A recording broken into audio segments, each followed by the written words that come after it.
Coucou les filles, ben voilà, je vous fais une petite vidéo pour répondre à quelques questions concernant notamment le quartz rose. Voilà, juste une petite note, j'ai voulu vous faire un direct, j'ai testé plusieurs fois, j'ai des gros soucis avec le son en fait dès que je fais un direct sur Facebook. Si l'une d'entre vous sait pourquoi, ça m'aiderait beaucoup parce que les autres vidéos, je veux dire que je poste sur YouTube, etc., j'ai pas de problème de son, on m'entend bien. Là, j'ai testé plusieurs dispositifs et j'ai pas de grands résultats pour le moment et ça m'ennuie un peu de ne pas pouvoir communiquer avec vous en direct. Donc voilà, pour en revenir à notre défi, ben, bravo à toutes celles qui s'impliquent super bien déjà depuis ce matin, c'est super. Euh, je suis ravie vraiment d'avoir vos retours, vos commentaires et de voir comment ça se passe chez vous. Je trouve que c'est super enrichissant pour tout le monde. Donc ici, cette petite vidéo, c'était juste pour répondre donc à la question de Francine au sujet de l'utilisation du quartz rose. Alors, c'est vrai que j'en ai pas encore parlé. Ma vision de la lithothérapie, c'est aussi faire un peu ce qui te parle et ce que tu sens juste, à savoir que les pierres ont chacune leur vibration qui vont donc s'accorder à votre vibration, à vous. Et bien évidemment, on n'est pas tous pareils. Et donc pour moi, il n'y a pas, de vérité pure et absolue. On peut un petit peu tester, faire ce qu'on veut et voir comment ça se passe pour soi. Il faut aussi s'offrir cette liberté-là et c'est important.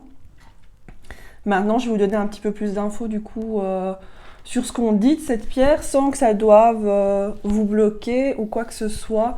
Vraiment, sentez-vous libre d'expérimenter et de découvrir la pierre comme elle vous correspond à vous. Alors le quartz rose, voilà, moi le mien c'est celui-ci. Donc j'ai le gros, j'aime ça beaucoup d'amour.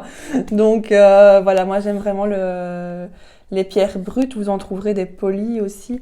Voilà, moi j'aime ce côté un peu brut, donc ça c'est celle avec laquelle je travaille en séance. Euh, on lui accorde vraiment beaucoup de pouvoir à ce quartz rose, de guérir d'une séparation, d'entretenir l'estime de soi, d'apporter l'équilibre émotionnel et affectif. On lui dit même qu'il pourrait aider à trouver l'amour. Donc pour les célibataires, tester, on ne sait jamais. On l'associe effectivement souvent au chakra du cœur. Maintenant, moi, le quartz rose, ici, je l'associe...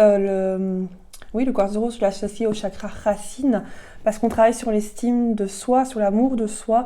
Et pour moi, l'amour de soi, c'est vraiment la base de la sécurité.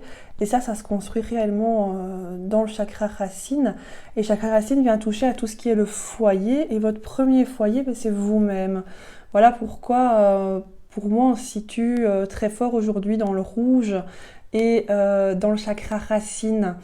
Alors, le quartz rose, on lui prête des vertus assez impressionnantes pour, euh, pour développer l'empathie, la sensibilité, la confiance, la paix intérieure, pour apaiser nos craintes face aux difficultés relationnelles, pour prendre confiance en soi, pour nous rendre heureux. On dit qu'il a aussi la possibilité de renforcer les liens qui existent déjà en amour ou en amitié, dans un couple ou dans le cocon familial. De renforcer les liens qu'il y a entre différentes personnes. On peut l'utiliser directement sur le chakra du cœur, souvent c'est ce qu'on prodigue, pour agir sur les sentiments les plus profonds. Et on dit qu'il va aider à rayonner, à prendre confiance en soi et en son avenir amoureux. C'est un bon allié aussi pour vaincre la peur de la solitude, pour améliorer l'estime de soi, comme je l'ai déjà dit. Et il a des effets positifs qui permettent de se relaxer, de se sentir mieux et de cultiver la gaieté.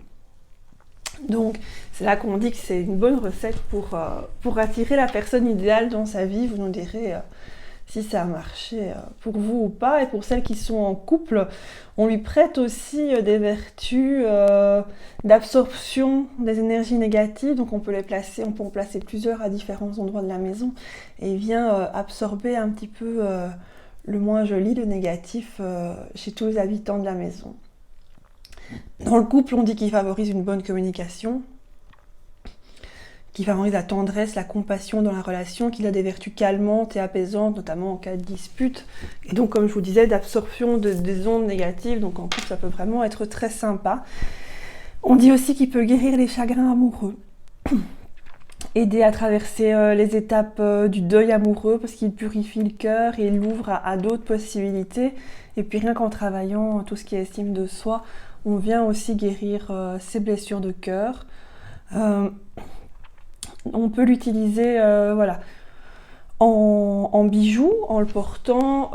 On peut le mettre au niveau du plexus solaire ou qui tombe au niveau du cœur.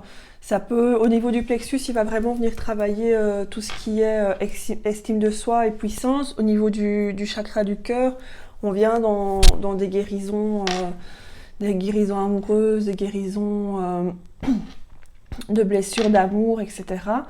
Ou alors vous pouvez voilà, l'utiliser en le plaçant pour une méditation par exemple sur votre chakra racine ou le tenir en main pour une méditation, le placer quelque part près de vous, dans votre pièce de vie, dans votre bureau, en plus grand format. Voilà, il va diffuser vraiment son énergie autour de lui. Donc voilà, en résumé, il n'y a pas de bonne ou de mauvaise utilisation du quartz rose. Là, vous avez ses grandes vertus, ce qu'il peut faire pour vous. Après, c'est le sentir aussi un petit peu, ça dépend de sa personnalité, si on aime ou pas les bijoux, si on préfère avoir ses pierres chez soi. J'ai des clients qui transportent leurs pierres dans leur soutien-gorge. Alors, elles en ont plusieurs, elles sont bien rangées et elles les ont toujours près d'elles, quoi. Donc, moi, j'en ai souvent dans mes poches, dans mon sac. Il y a cette fameuse illustration... Quand on fait sa lessive, les gens qui tirent tous leurs trucs de leur sac, c'est vrai que moi j'ai plus tendance, avant de mettre mes vêtements à la lessive, de retirer toutes mes pierres des poches au cas où, pour qu'elles n'aillent pas se faire laver en machine, elles ne vont pas trop apprécier. Donc voilà, surtout sentez-vous libre de tester, de sentir les vibrations de la pierre, d'aller à sa rencontre aussi, parce que elle peut sembler inerte, mais voilà, pour moi elle est bien vivante et elle a bien...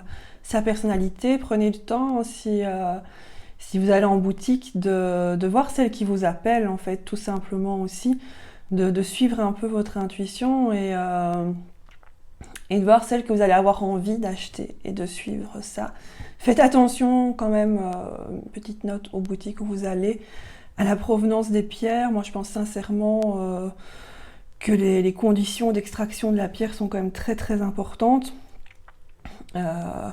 Donc voilà, il y a des boutiques plus clean que d'autres, je vais dire. On évite aussi les boutiques internet où on ne sait pas très bien d'où ça vient.